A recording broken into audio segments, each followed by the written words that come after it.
আমি পুলিশ এসেছে এটা বাস্তব। তো পুলিশ তো আসতেই পারে, পেট্রোলিং থাকতেই পারে। আমি জিজ্ঞেস করলাম আপনারা কেন এসেছেন, ওনারা বলে পেট্রোলিং করছি। তো পেট্রোলিং করতে করতে ওনারা একটা কাগজ দেখালেন, কাগজটা দেখে পড়লাম 126 বিএনএস। তো 126 বিএনএস তো সেটা তো অ্যারেস্ট করা যায় না, হাজার হাজার পুলিশ নিয়ে আমার বাড়িতে আসা যায় না।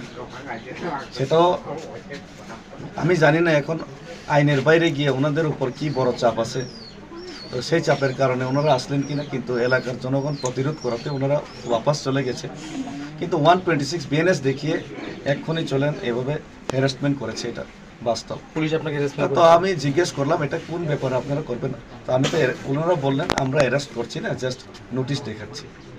তো নোটিশটা ওনারা যেটা দেখালেন, তো সেটা দেখানোর জন্য তো এত বড় ফোর্স আনতে হবে না। নোটিশ দেখাতে হলে আজকের দিনে, নির্বাচনের দিনে কেন, যেখানে ভোট শেষ হওয়া 4-5টা সময় ভোট শেষ হয়, এখনো ভোট শেষ হয়নি, এখন কেন অচানক?